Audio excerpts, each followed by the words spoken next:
अस्सलाम वालेकुम। एक्सरसाइज 12.3 का क्वेश्चन नंबर 6 करना है। देखो लिखा हुआ when the angle between the ground and the sun.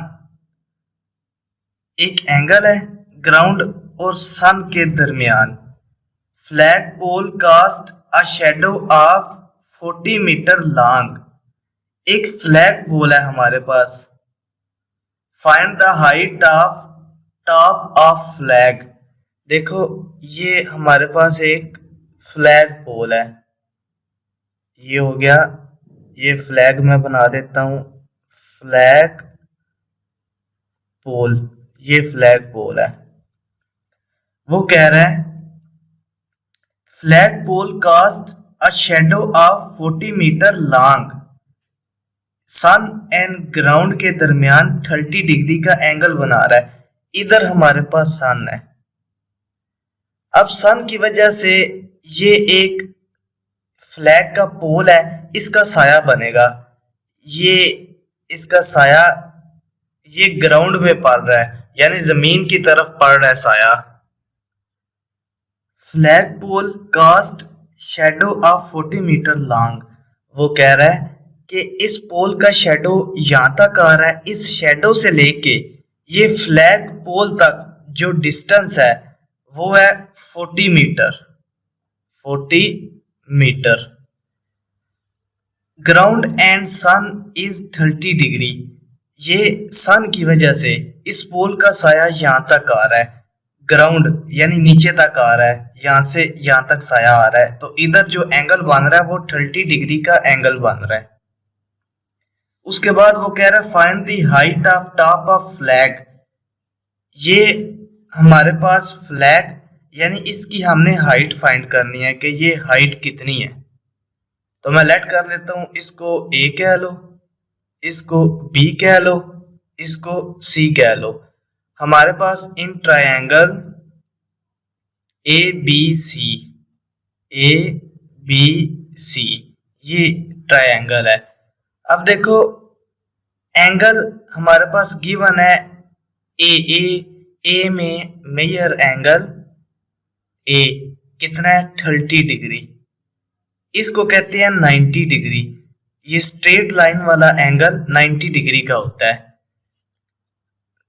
Major angle B, B point पे एंगल बन रहा है 90 डिग्री का। अब देखो हमारे पास 30 का एंगल गिवन है। इस एंगल के सामने वाली वैल्यू को परपेंडिकुलर कहते हैं। सामने वाली वैल्यू को परपेंडिकुलर कहते हैं। और एंगल के साथ जिस एंगल के साथ 90 का एंगल अटैच हो इसको बेस कहते हैं। अब ये बेस है हमारे पास परपेंडिकुलर और बेस की वैल्यू गिवन है। तो देखो इनमें से कौन सा फार्मूला हम यूज कर सकते हैं। परपेंडिकुलर और बेस जिसमें आता हो, ये परपेंडिकुलर और बेस इसमें आ रहा है tan में, तो इधर हम tan का फार्मूला लगाएंगे। tan angle 30 degree is equal to perpendicular की जगह परपेंडिकुलर की वैल्यू अवर बेस की जगह बेस की वैल्यू है 40। अब कैलकुलेटर से हम इसको सॉल्व कर लेते हैं। देखो x की वैल्यू फाइंड करनी है, हाइट फाइंड करनी है, height of top of flag. tan 30 कितना होता है कैलकुलेटर से tan 30 की वैल्यू होती है 0.577। पॉइंट के बाद 3 डिजिट्स लिख लो। ये इधर डिवाइड हो रहा है 40 इज इक्वल टू के इधर जाके मल्टीप्लाई हो जाएगा। इधर क्या रह गया x हमने फाइंड करना है। x को पहले लिख लो। ये वाली वैल्यू जो अभी आई है tan 30 की, इसको मल्टीप्लाई कर लो 40 के साथ। 40 के साथ मल्टीप्लाई किया तो 23.09। इधर 40 के साथ मीटर था तो इधर भी मीटर लगाएंगे। ये हमारे पास हाइट फाइंड करनी थी फ्लैग की, तो ये हमारे पास 23.09 हाइट आ गई है।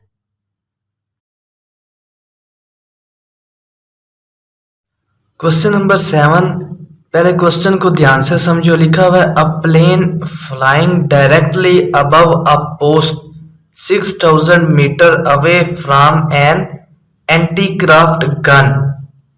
ये एक गन है फॉर एग्जाम्पल ये एक हमारे पास गन है, इस गन के 6000 मीटर फासले पर, यानी ये 6000 मीटर के डिस्टेंस पर एक प्लेन फ्लाइंग कर रहा है। इसके सामने ये एक प्लेन है, ये फ्लाइंग कर रहा है। एक दफा फिर सुन लो, एक गन है हमारे पास, ये गन होगी, इसका प्लेन के साथ डिस्टेंस है 6000 मीटर। अभी ये प्लेन फ्लाइंग कर रहा है, तो इस गन का और प्लेन का डिस्टेंस है 6000 मीटर। ये हमारे पास ये प्लेन को मैंने इसके साथ, यानी जहां पे गन है उस जमीन के साथ अटैच कर दिया है। अगर लिखा हुआ है observe the gun at angle of depression. Angle of depression क्या होता है? जब बंदा ऊपर से नीचे की तरफ देख रहा होता है, यानी जो प्लेन में बंदे बैठे हुए हैं वो ऊपर से इस गन की तरफ देख रहे हैं, तो जब वो गन की तरफ देख रहे होंगे तो इधर एक एंगल बन रहा है जिसको एंगल ऑफ डिप्रेशन कहते हैं 27 डिग्री का। ये हमारे पास एंगल बन रहा है 27 डिग्री का। प्लेन के अंदर जो बंदे बैठे हुए हैं वो इस गन की तरफ देख रहे हैं, तो इसको एंगल ऑफ डिप्रेशन कहते हैं जब ऊपर से नीचे की तरफ देख रहा हो बंदा। अगर इधर 27 का एंगल बना है तो इधर भी 27 का एंगल बनेगा, क्योंकि इधर से लेके इधर तक या ऊपर से लेके नीचे तक डिस्टेंस सेम है। अगर इधर 27 का एंगल बन रहा है तो इधर भी 27 का एंगल बनेगा। Find the height of plane. जमीन से लेके इस प्लेन तक कितनी हाइट है ये हमने फाइंड करनी है। इसको मैं h कह लेता हूं। स्ट्रेट एंगल को 90 का एंगल कहते हैं, ये इधर 90 का एंगल बन रहा है। तो ये क्वेश्चन को पहले ध्यान से समझ के आप सॉल्व करते हैं। देखो इसको मैं कह लेता हूं a, इसको b, इसको c। इन ट्रायंगल ABC हमने हाइट फाइंड करनी है। एंगल के सामने वाली वैल्यू को 9, इधर A पॉइंट में हमें एंगल गिवन है, मेजर एंगल A। कितना एंगल है? 27 डिग्री का। एंगल के सामने वाली वैल्यू को परपेंडिकुलर कहते हैं। एंगल के साथ, जिस एंगल के साथ अब ये 27 एंगल है, इसके साथ 90 का एंगल अटैच हो, इसको बेस कहते हैं। ये क्या है? बेस। हमारे पास परपेंडिकुलर और बेस की वैल्यू है, तो देखो इनमें से हम कौन सा फार्मूला यूज कर सकते हैं? परपेंडिकुलर ओवर बेस, ये हम फार्मूला यूज कर सकते हैं। tan के इक्वल होता है tan 27 degree is equal to perpendicular over base. Perpendicular की जगह परपेंडिकुलर की वैल्यू ओवर बेस की जगह बेस की वैल्यू 6000। अब कैलकुलेटर से इसको सॉल्व कर लो। tan 27 कितना होता है? tan 27 ये होता है 0.509। पॉइंट के बाद 3 डिजिट्स लिख लो।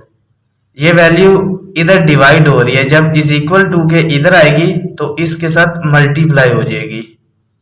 इज इक्वल टू इधर h रह गया, h इज इक्वल टू, दोनों मल्टीप्लाई हो रहे हैं, मल्टीप्लाई कर लो। 0.509 यही tan 27 आया था हमारे पास, इसको मल्टीप्लाई कर लेते हैं 6000 के साथ, तो हमारे पास h का आंसर हाइट आ जाएगी 3057.15। ये हमने हाइट फाइंड करनी थी, तो ये हमारे पास आंसर आ गया।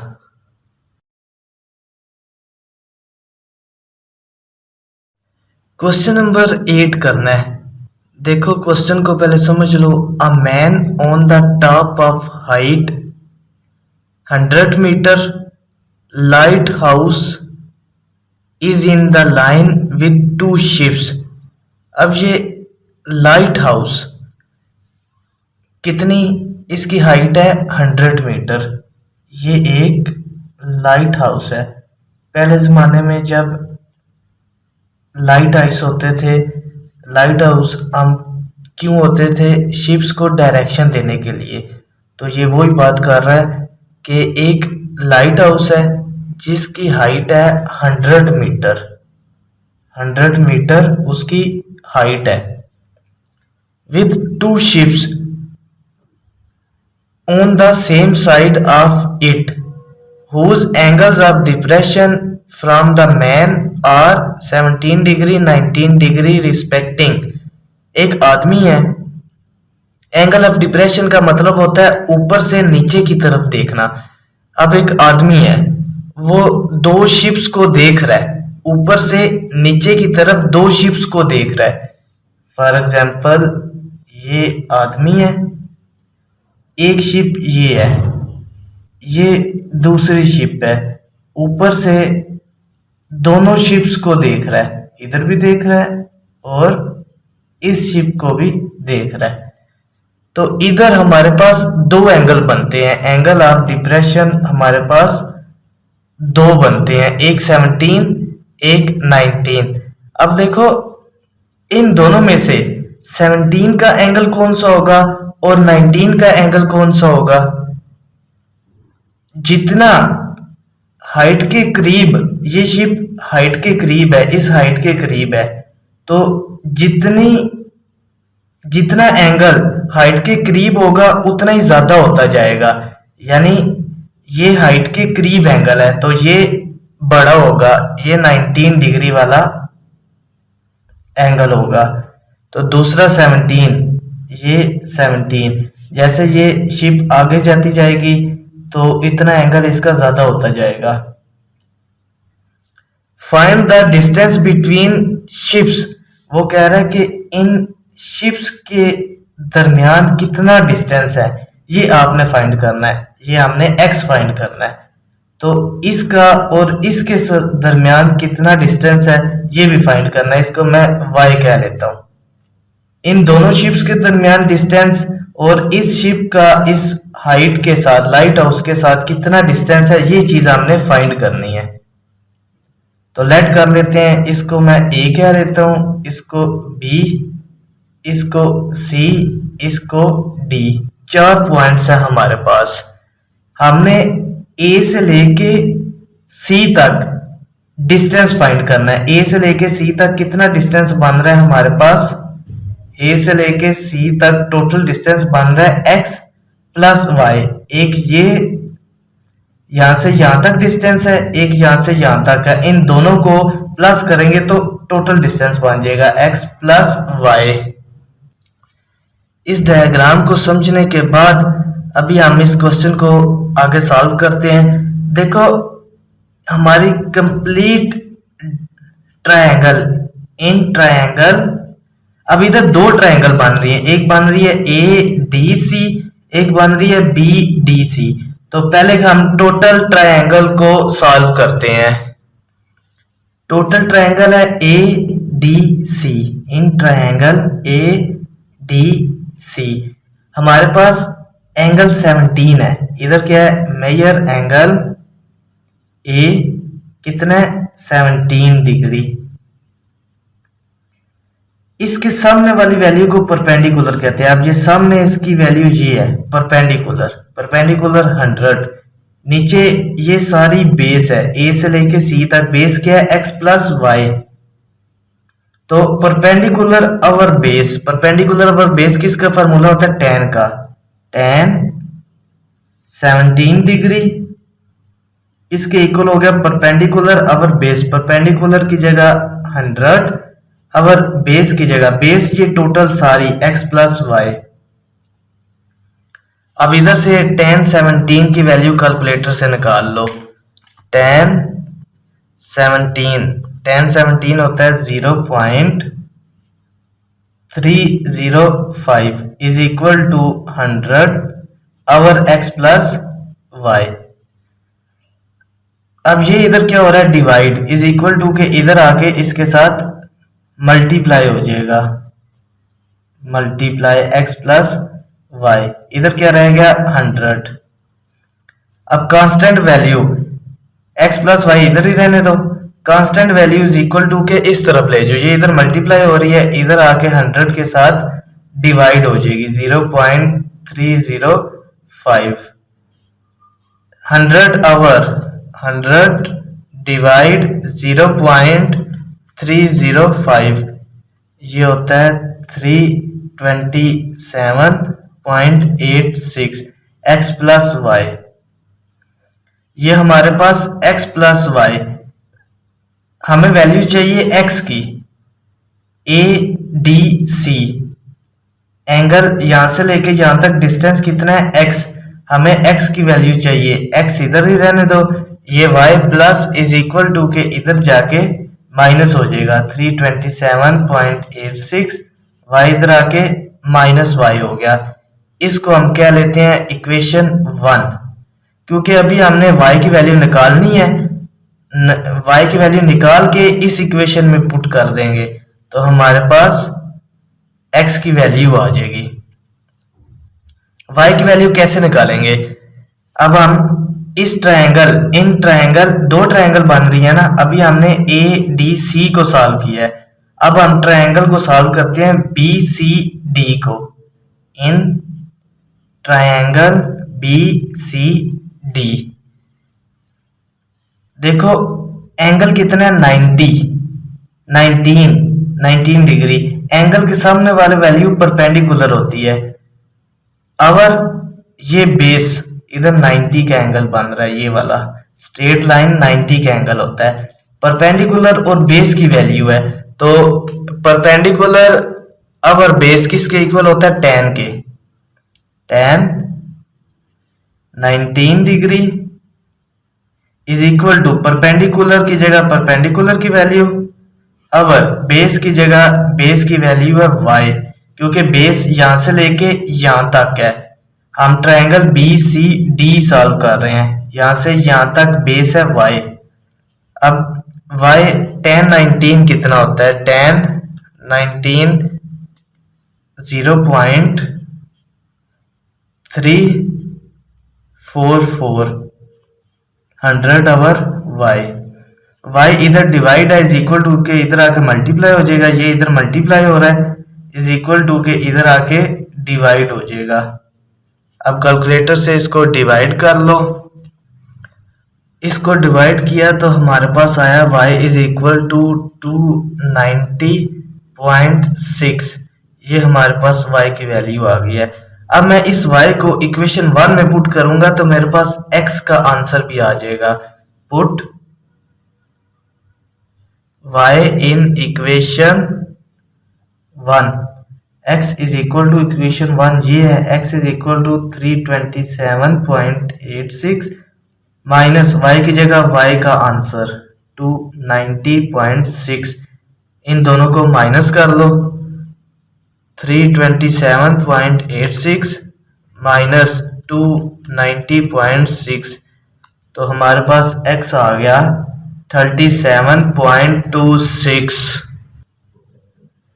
हमने ये चीज फाइंड करनी थी, find the distance between ships, यहां से यहां तक शिप का डिस्टेंस है x का आंसर है 37.26, इधर मीटर है तो इधर भी मीटर लगेगा, तो यहां से लेके यहां तक B से लेके C तक डिस्टेंस था y, तो y का आंसर हमारे पास आ गया 290.6 मीटर। तो ये हमने दोनों के डिस्टेंस फाइंड करने थे, ये फाइंड कर लिए हैं।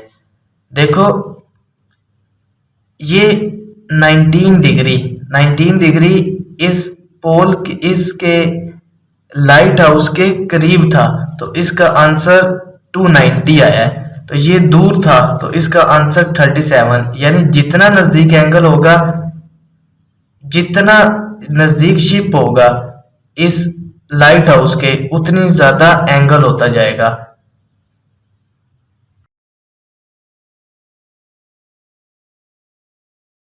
क्वेश्चन नंबर 8 जो भी हमने पहले किया है और 9 दोनों सेम है। तो देखो P and Q are 2 points in line with the tree। एक ट्री है हमारे पास, ये फॉर एग्जांपल एक ट्री है।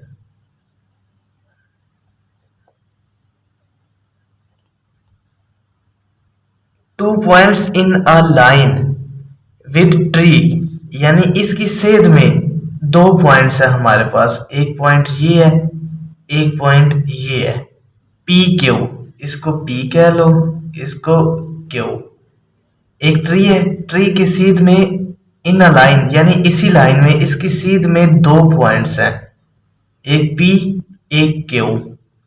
If the distance between P and Q be 30 metre, P और क्यू के दरमियान 30 मीटर का डिस्टेंस है, and the angle of elevation of the top of tree P and Q. वो कह रहा है एंगल ऑफ एलिवेशन का क्या मतलब होता है, नीचे से ऊपर की तरफ देखना, यानी P और Q पे एंगल ऑफ एलिवेशन बन रहे हैं, एक 12 एक 15 डिग्री। ये हमारे पास एंगल ऑफ एलिवेशन बन रहा है, यानी नीचे से ऊपर की तरफ देखना, इसको एंगल ऑफ एलिवेशन कहते हैं। दूसरा एंगल ऑफ एलिवेशन P पे एंगल ऑफ एलिवेशन बन रहा है, एक 12 बन रहा है एक 15 बन रहा है। अब मसला ये है कि 12 और 15 लिखना किधर है, यानी इन दोनों पॉइंट में 12 किधर लिखना है और 15 किधर लिखना है। तो बड़ी वैल्यू जो पॉइंट यानी इस ट्री के करीब एंगल होगा वो बड़ी वैल्यू होती है, यानी ये 15 हो गया 15 डिग्री, ये 12 डिग्री। अब find the height of tree, ये ट्री है, ट्री की हाइट हमने फाइंड करनी है। तो मैं लेट कर लेता हूँ ये पी क्यू, इसको आर कह लो, इसको एस कह लो। अगर पी से क्यू के दरमियान डिस्टेंस है 30 का, तो क्यू आर के दरमियान कितना डिस्टेंस होगा, ये हमें क्वेश्चन में गिवन नहीं है, तो हम इसको एक्स कह लेते हैं, यानी क्यू आर के दरमियान डिस्टेंस है एक्स। ये हमारे पास डायग्राम बन गई है। अब हमने एच फाइंड करना है। देखो दो ट्रायंगल्स हमारे इधर क्वेश्चन में दो ट्रायंगल बन रही हैं, एक बन रही है पी आर एस, एक ट्रायंगल ये बन रही है, दूसरी ट्रायंगल बन रही है क्यू आर एस। अब आपकी मर्जी है, जैसे क्वेश्चन नंबर 8 में, अब इधर भी आपकी मर्जी है, चाहे ये ट्रायंगल पहले सॉल्व कर लो या ये ट्रायंगल पहले सॉल्व कर लो। तो हम पहले ये वाली ट्रायंगल सॉल्व करते हैं। In triangle Q R S, Q R S, इसको 90 का एंगल कहते हैं, स्ट्रेट लाइन इधर 90 का एंगल बन रहा है। ट्रायंगल क्यू आर एस, अब इधर एंगल है 15 का, इस एंगल कौन सा है, मेजर एंगल क्यू पे है 15 डिग्री। इस एंगल के सामने वाली वैल्यू को परपेंडिकुलर कहते हैं, परपेंडिकुलर एच। ये बेस है जिसके साथ 90 का एंगल अटैच हो, उसको बेस कहते हैं। अब क्यू के साथ 90 ये अटैच है, तो बेस ये होगी। परपेंडिकुलर है और बेस है, देखो कौन सा फार्मूला हम लगा सकते हैं, perpendicular over base. Perpendicular over base किसके इक्वल होता है, tan के। tan angle 15 degree is equal to, perpendicular की जगह परपेंडिकुलर की वैल्यू, अवर बेस की जगह बेस की वैल्यू है x। tan 15, कैलकुलेटर से tan 15 किसके इक्वल होता है,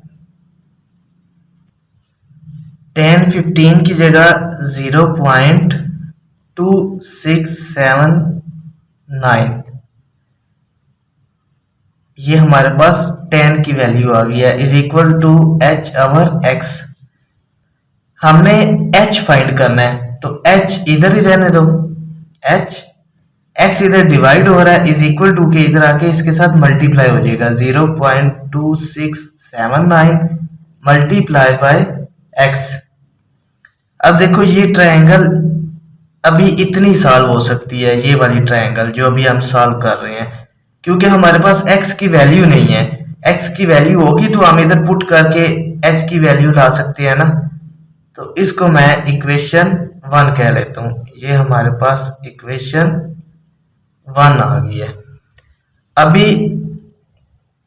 ये वाली ट्रायंगल हमने सॉल्व किया। अब पी एस आर को हम सॉल्व कर लेते हैं in triangle P R S. अब इधर कौन सा एंगल है हमारे पास? मेजर एंगल पी पे कितना एंगल है? 12 डिग्री का। इसके सामने वाली वैल्यू परपेंडिकुलर होती है। अब इसके सामने क्या है? ये ट्रायंगल पूरी हमने ली है, इसके सामने है एच, परपेंडिकुलर एच है। अब बेस में पी से लेके आर तक बेस है, यानी 30 प्लस एक्स, ये बेस होगी हमारे पास। इस ट्रायंगल की बेस यहां से लेके यहां तक थी एक्स, लेकिन इस ट्रायंगल की पी से लेके आर तक सारी बेस है, तो इधर 30 यहां से लेके यहां तक 30, यहां से लेके यहां तक एक्स, तो 30 प्लस एक्स टोटल बेस होगी। परपेंडिकुलर और बेस की वैल्यू गिवन है, तो परपेंडिकुलर और बेस किसके इक्वल होता है? tan के। tan 12 degree is equal to perpendicular h over base 30 plus x। tan 12 किसके इक्वल होता है? 0.2125। ये वैल्यू इधर क्या हो रही है? डिवाइड, इज इक्वल टू के इधर आके इसके साथ मल्टीप्लाई हो जाएगी। 30 plus x is equal to h. दोनों, या इसको ऐसे करो, दोनों h के इक्वल हैं, हमने h फाइंड करना है। इधर भी x है, इधर भी x है। अगर मैं इधर से x की वैल्यू निकाल के इस इक्वेशन में पुट करूं तो मेरे पास h का आंसर आ जाएगा। इसको मैं इक्वेशन 2 कह लेता हूं। ये क्या है हमारे पास? Equation 2। x is equal to h, ये इधर मल्टीप्लाई है, इधर आके डिवाइड हो जाएगा 0.2679। अब इस x को पुट x इन इक्वेशन, इसको इक्वेशन 2 कह लो। इक्वेशन 2 0.2125 इंटू 30 प्लस h की जगह x की value plus h over 0.2679 is equal to h। अब इसको सॉल्व कर लो। ये वैल्यू दोनों वैल्यूज के साथ मल्टीप्लाई हो रही है, पहले इसके साथ मल्टीप्लाई करेंगे। 0.2125 मल्टीप्लाई बाय 30, ये हमारे पास आ गया 6.375 प्लस, अब ये वैल्यू h के साथ, ऊपर वाली वैल्यू ऊपर वाले के साथ मल्टीप्लाई होती है, जिसके नीचे कुछ है उसके नीचे 1 होता है, 1 को इसके साथ मल्टीप्लाई करेंगे तो ये हमारे पास आ जाएगा 0.2125 h over 0.2679 is equal to h। 6.375 इसी तरह प्लस h के साथ ये वाली वैल्यू आपस में डिवाइड हो रही हैं, डिवाइड कर लो। 0.2125 डिवाइड 0.2679, ये हमारे पास आ गया 0.793 h is equal to h। अब h वाली वैल्यू एक साइड पे लिख लो, ये इधर ही रहने दो। 6.375 ये प्लस है, इज इक्वल टू के उधर जाके माइनस हो जाएगा इसके साथ 0.793h। अब जिसके साथ कुछ नहीं उसके साथ 1 होता है, 1 माइनस 0. ये दोनों h वाली हैं इसलिए हम इनको आपस में प्लस माइनस कर रहे हैं। 793, ये हमारे पास 0.207, दोनों के साथ h है तो h आ जाएगा। ये वैल्यू इधर मल्टीप्लाई हो रही है, इज इक्वल टू के इधर आके डिवाइड हो जाएगी। 0.207 इज इक्वल टू इधर h रह गया, डिवाइड कर लो आपस में। 6.375 डिवाइड 0.207, ये हमारे पास h आ गया 30.79। 30 के साथ मीटर है तो इधर भी मीटर लगेगा। ये हमने हाइट फाइंड करनी थी, हाइट ऑफ ट्री, तो ये हमने हाइट फाइंड कर ली है।